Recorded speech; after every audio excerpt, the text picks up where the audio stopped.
Okay, so today we will start with this topic, dissemination of plant diseases. Alright, so what do we mean by dissemination? The spread of the disease, here we are talking about the plant disease. So the spread of the plant disease, this disease from one plant to other plants, or we can say from one locality to another. It involves either the transport of its infected parts or the entire body of the infected plant. That is known as dissemination. Right? That means dissemination is the spread of diseases from one plant to another, or from the infected whole plant from one locality to another locality. So we will study today how these there are different ways by which the disease spread from one area to another area, or from one plant to another plant, and why we need to study this. Dissemination is this knowledge of dissemination is very important. It is very useful in order to control the disease. All right, so in order to be able to control the spread of the disease, it's very important to know how the disease spread from one area to another area. Now, let us take a look at these one by one, the way by which these diseases, plant diseases, disseminate or spread. So, the first one here, as you can see, it is through wind. Okay, wind dissemination. Now, wind dissemination, there are actually four general types of dissemination which takes place by air and wind, and these are, you can see here, the first one, that is through the conidia. Here in this figure that I'm showing, all right, let me show you here. This in this figure that I'm showing, it is of the penicillium. All right, it is a fungal species, penicillium. Now you can see here that these are known as, these spores, they are known as the conidia. Alright, they are known as conidia, and these conidia, they are born on these structures known as conidiophores. And the conidia, as you can see, they are either born singly, as in this case, just a single conidia, or they are born in chain, as you can see here. Right, they are either singly or in chain on the apex of the conidiophores, and these spores, they are detached. All right, they can get detached as well as liberated from this fruit body, that is the conidiophore, as a powdery mass. All right, it, it is like a powdery substance, because so many thousands and millions of spores will be liberated in the form of a powdery mass, and these spores, they are subsequently carried away by the air current. All right, so as an example here, I'm showing this figure here. As you can see, it is of penicillium, but other species of fungi such as aspergillus and candida, they usually, the spores of these species, they are usually carried in this way. All right, the conidia, they will be released, or they will get detached from the conidiophores, and they will be carried away by the wind in the form of a powdery mass. And okay, that is the first one. Now the second one here, as you can see in this figure, there are some other structures, all right, or the fruit bodies, we call the fruit body, and these fruit body, they are known as the ascus. All right, the ascus, you can see here, for example, this one or this one, this, these structures here, you can see they are known as the ascus. Right, and these inside these ascus, the spores are formed. All right, and these spores are known as the ascospores. So how these ascospores are carried from one area to another, from one plant to another plant, or from one locality to another locality, it is again through the air. Here what happened actually, as you can see in the figure here, that the spores, they are forcibly ejected from this ascus bodies. Alright, inside these ascus you can see many ascospores. So these ascospores, they will be ejected out and they will be carried away. Alright, so these are of, they will be carried away by the air current. So these are of two types: the explosion of the, through the explosion of the ascus. Alright, successive explosion of the spore sac takes place from perithecium. Let me show you here in this figure. Alright, you can see this structure here, this part. Alright, it is here many ascus are present inside this structure known as the perithecium. Even this one you can see, and these ascus, they are released into the air, forcibly ejected from the perithecium.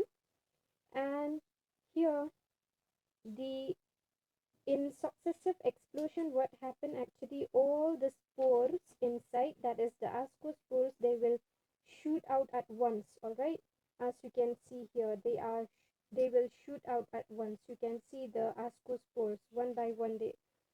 But in simultaneous explosion, these ascus or asci, plural asci, all they will be ejected out in the form of a visible cloud of spores, alright, also known as puffing. So that visible cloud of spores is nothing but actually it is those ascospores which are released out into the atmosphere in the process of simultaneous explosion of the ascus. So let me show you another diagram here, another picture. This one you can see is actually a disease of stone fruit. Alright, it is a brown rut disease. Now in this brown rut disease, you can see clearly what are these on top. They are nothing but they are the visible cloud of spores, alright, which are released from the asci. They have been released from these spore sacs, so they are visible as a, even in this case, as puffing, alright, in the form of cloud of spores known as puffing. So this is just to show you just an example, but there are many other disease, okay, which is in which the spores are released in the form of cloud.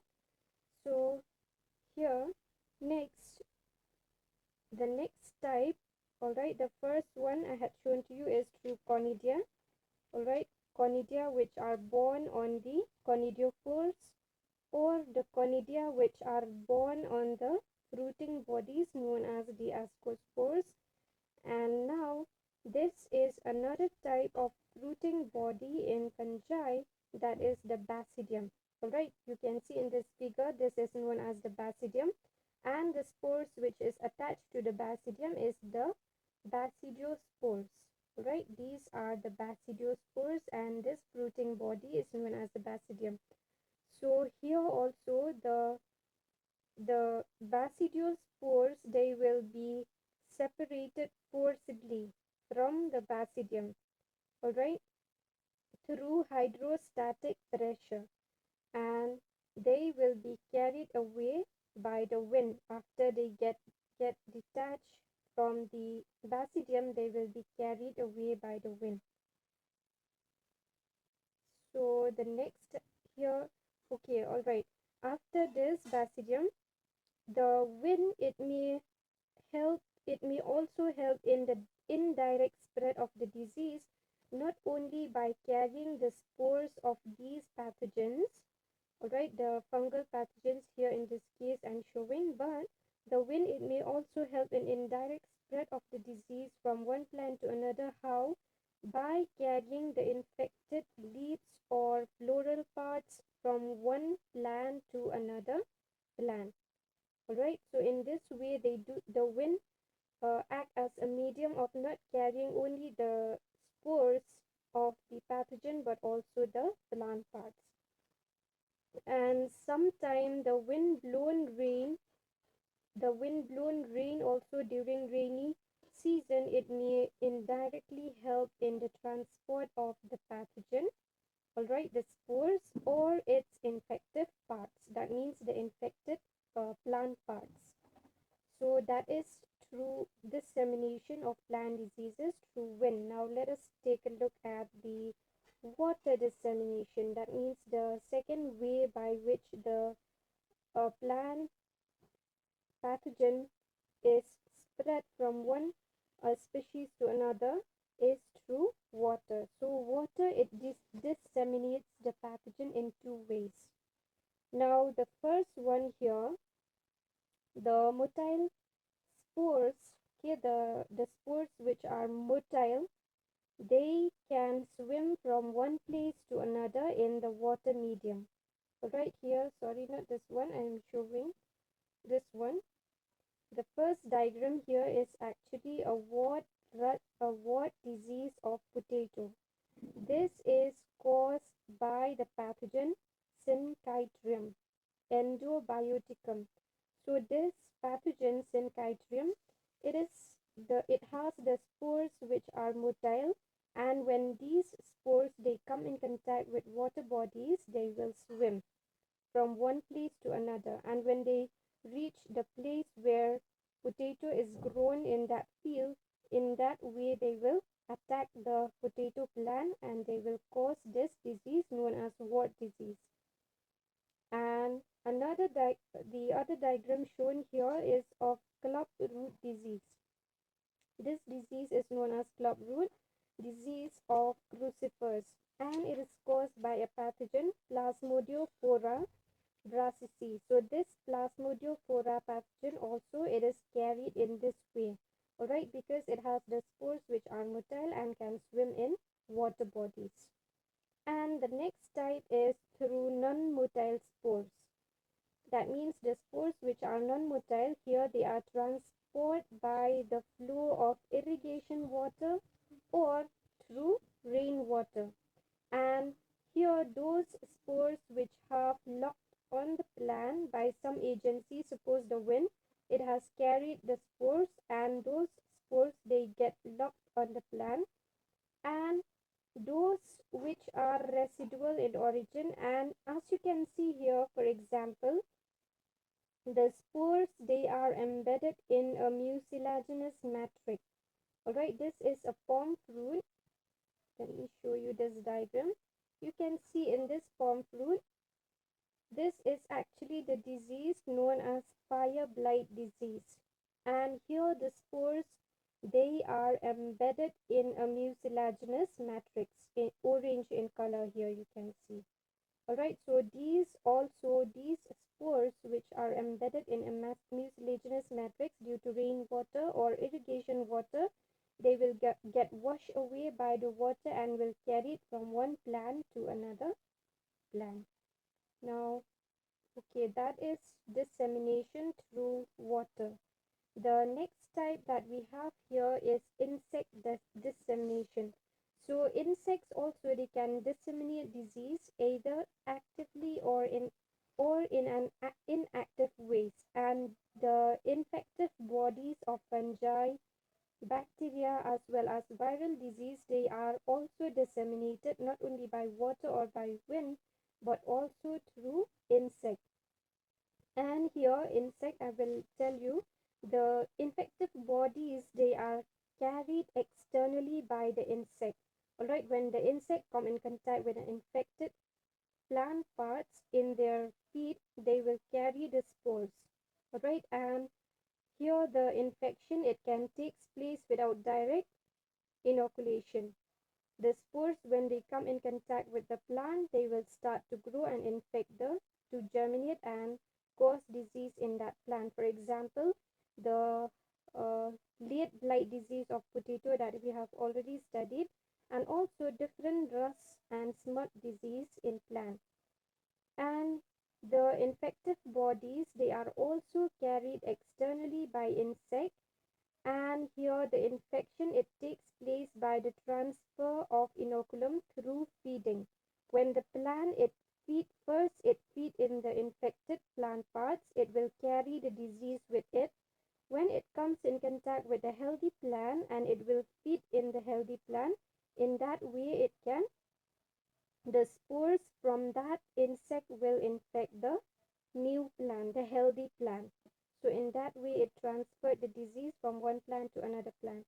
So while in the first place, the when the plants they sorry when the insects they feed on the infected plant parts, and when they come to the healthy plant, even if they did not feed in that healthy plant, they will still cause the disease because they carry the spores in their feet, in their body. All right. So that is two ways by which the insects they cause dissemination of plant disease. Now the infected bodies or the infected plant parts, they are not carried by insect, but infection it takes place through the injuries made by the insect. Remember when we study the host parasite interaction? So what happened in host parasite interaction? If you remember that the spores supposed through when they come in contact with the plant, they can even enter through the wounds. So how the insect they help in disseminating the disease? It's not that they are carrying the disease or something or the spores or anything, but it's just that they feed in the plant and they cause wound in the plant. They wounded the plant. So when they wounded the plant, in that way they allow the spores, okay, which come in contact with that plant to enter through the wound and cause the disease. So in this way they help to disseminate the plant disease. Now that is the third way. Now the fourth way by which the insect help in dissemination of plant disease is that the infected bodies they are carried internally but mechanically. That is without any biological relation with the insect. Now example here I can tell you the claviceps, okay, claviceps purpurea. Claviceps also is the fungal species. Now this claviceps it survive in the digestive canal of some arthropods. Alright, they survive in the digestive canal uh, of these insects, the arthropods. Now when these insects they feed on the plant, so in this way that claviceps can enter to the plant and can cause the disease. Alright, so that means the infected bodies they are carried internally in the insect bodies. And the fifth way by which they disseminate the disease, the plant disease, is that they carry it internally and later they increase in number by multiplication inside the insect body. Alright, so some insect they carry the pathogen inside their digestive canal, inside their body, and these disease they will multiply inside the insect itself. So when that insect it come in contact with a healthy plant, it will feed in that plant, then only the pathogen can go and infect the healthy plant. So this is the way by which the uh, insect help in the dissemination of plant diseases. Now the next type, the fourth type, is dissemination through the seeds. Alright, so pathogens they can be carried internally. In the first figure here you can see it is actually known as a covered smut of barley. Alright, you can see the disease inside the seeds. So it is the pathogens they are carried internally. Why? Because here as you can see inside the seeds, some of the seeds here in this figure you can see inside they carried the pathogen. Alright, this is the disease caused by Ostilago hordeae. And another type of disease is when the seeds they carry the disease externally. All right, for example, this is known as the bund of wheat. All right, so here this disease bund of wheat, it is caused by a species Tilatia. So here in seed dissemination, the pathogen they can be carried either internally in the seeds or externally, or both externally and internally. And in this way they are disseminated from one locality to another locality, not only from one plant to another. Here in this case we can say it is being disseminated or carried from one locality to another when these seeds are planted to another locality. So when they grow on that locality, that disease is being carried or disseminated to that place, right, by the transfer of these infected seeds. And the next one that we have here is dissemination by animals other than insects. Alright, we had talked about the insects. Now here the pathogens they can also be transported from one locality to another locality by animals other than insects, and those are nothing but they are nematodes. You can see here this one white in color, it is a nematode, alright, and which infect the plant, and this is the sap sucker. Alright, so these nematodes, example of the disease which is carried by the nematodes is the bacterial brown spot of potato. I will show you. As you can see here in this first figure here, this is the brown, the bacterial brown spot of potato. And this disease is carried by this pathogen, that is the nematode. Alright, it is carried by the nematode, and when it comes in contact with the potato plant, it will spread that disease caused by the bacteria. Remember here, I did not say that the disease is caused by the nematodes. The nematodes here, these animals, they only help to spread the disease from one plant to another plant. It's not that they themselves, they cause the disease, alright?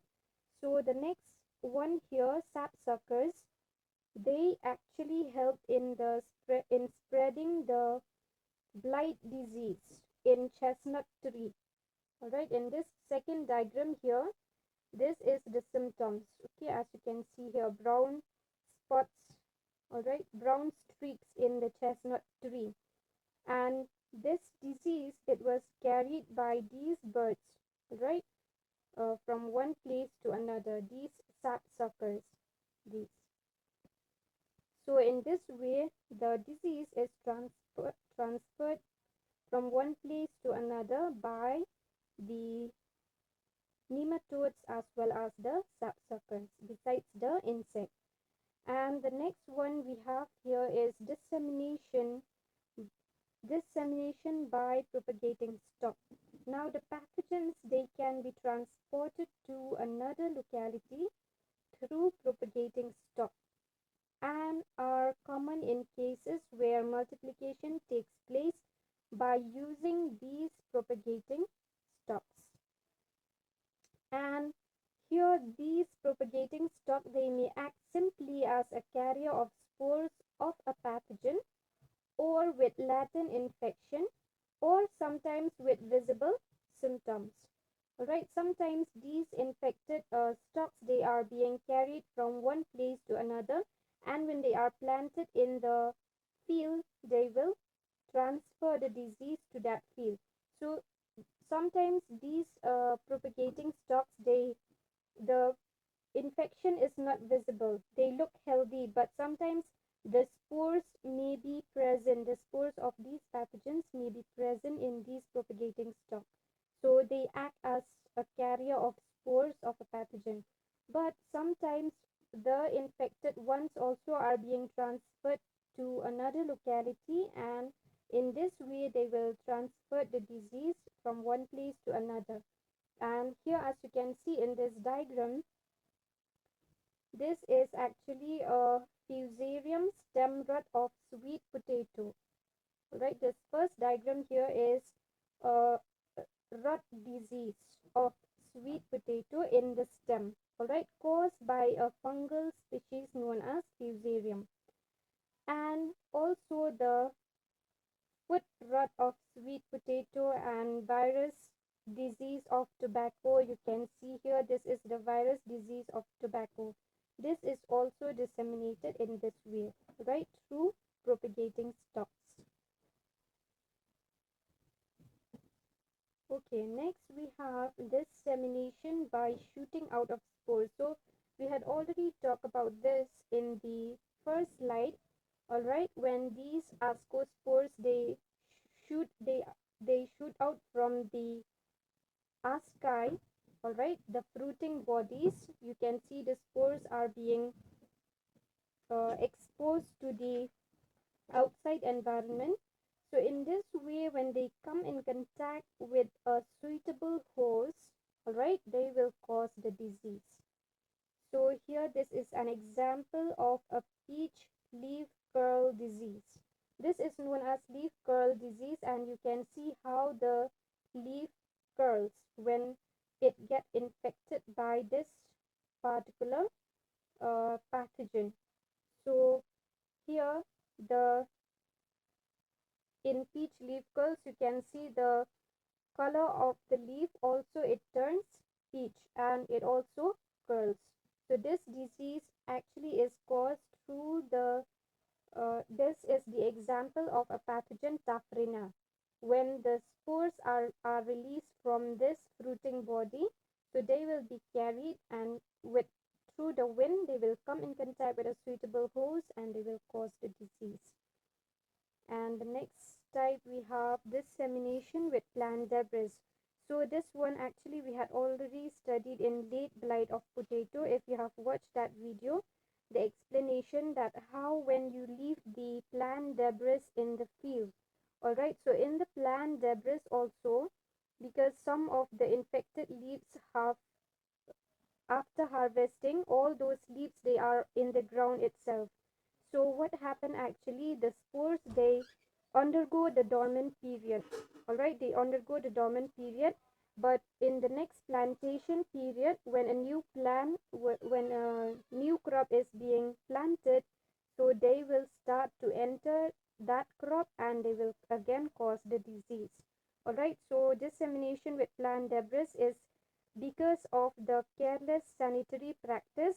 The infected debris, they may remain in the field and the pathogens, they are transferred in different places by ploughing, okay, during preparation of soil just before plantation.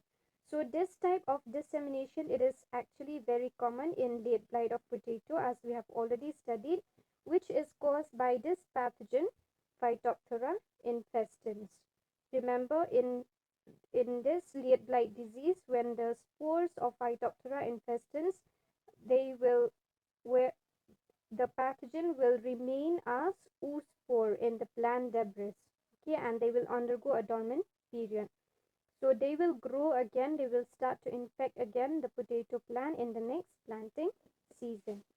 So this is because of the careless sanitary practices. So always the debris should be removed, especially in that place where the infection is already present in the first place. And the next one we have here is dissemination with mania. So pathogens, they are disseminated through the contaminated manias as well, right? You can see here in the first figure, suppose the mania also is infected with some pathogens. So in this way, when you give manias, all right, during field preparation or at later part of cultivation, as you can see in this figure, now this is very common in damping of disease. You can see this is how the disease look, okay, in tobacco seedlings. You can see these are the seedlings of tobacco and this is the symptoms of the disease, damping of disease. Alright, the most of the leaves they turn uh, brown, blackish brown in color and watery. So here this disease is caused by this pathogen Pythium dibarianum. Again, it is a fungal pathogen. So in this way, the disease can also spread through mania, contaminated mania. And the next one we have, it is through the contaminated soil. When the soil itself, it is contaminated with the pathogen. Suppose you are growing a plant which is suitable as a host for that pathogen in that soil. So now here, for example, this is actually a crucifer. So when the pathogen which cause clubroot disease of crucifer, this is the clubroot disease known as clubroot disease of crucifer, again caused by a fungi. So what happened when this soil is um, it is already infected with this plasmodiophora brassicae. Alright, it is a fungal pathogen. When these pathogens are present in the soil, contaminated the soil.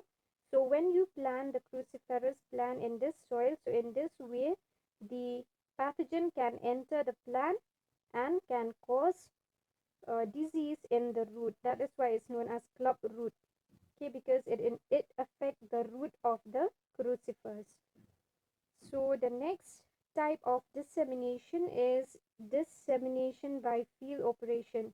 So even during field preparation, disease can be disseminated. Field operations such like, for example, here I'm showing in this diagram like watering the soil if the water is contaminated, or while weeding the soil, or while transplanting the soil.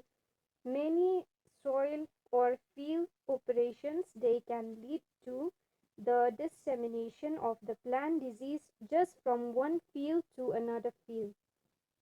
Alright, because here you can see they are doing the weeding manually, sometimes through the hands when they pluck out the weeds from one place. When they go to another place, alright, they will carry the disease and transfer it in this way. So that is why dissemination of plant disease can also possible through during field preparation or field operations. And here you can see this tobacco mosaic virus disease, alright, of a tobacco plant. It is usually uh, carried out in this way. The spores, the pathogen is usually disseminated from one tobacco plant to another tobacco plant through field operations. And the next one we have dissemination by natural root grafting. Okay, when the root grafting is done, as you can see here, when disease, it can be disseminated during the natural root grafting between a healthy and a diseased plants. That is why it is very important to check that during this grafting period, when the two roots are being grafted together, both the roots, they should be healthy.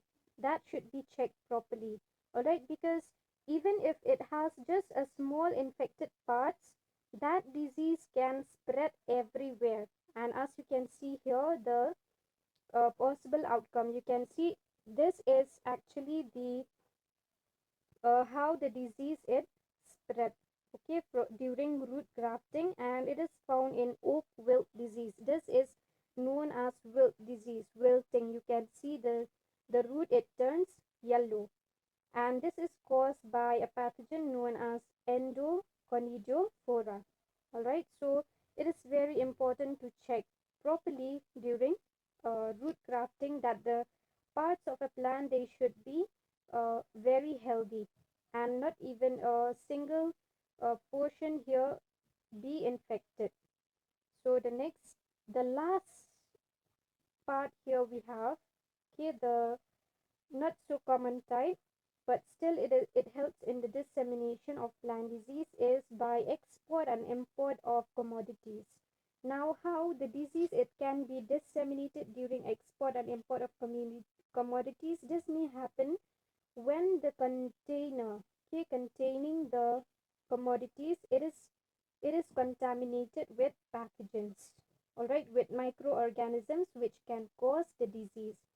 So when these plants, they are being carried from one country to another, from one locality to another, so that pathogen, it has already survived in that container with that plants, it will infect those plants, and when they are being transferred to another country, so that disease spread to another country, to that country. So in that way, it can be transmitted or it can be disseminated from one place to another. Or maybe not the container is contaminated, maybe the plants itself are contaminated. So these contaminated plants should be checked properly before exporting or importing, right, from one area, from one country to another country. So if any, either the container or the commodities are contaminated, this will help the disease to spread from one area to another area. In this way, for example, here in this figure, you can see the second figure here. This is the wart disease of potato. Okay, in this way, actually, this disease was introduced in India. It is not there in India, this wart disease, right, of potato, but actually this was introduced from other countries, because during exporting importing process, during that time only, the disease, it has come to India. So for this, actually the quarantine law, it has been enforced to avoid such introduction of plant disease from the other countries. So the commodities should be checked properly, that they should be very healthy, and even the containers, they should be properly cleaned. So these are some of the ways by through which the disease can spread from one plant to another plant, or from one locality to another locality.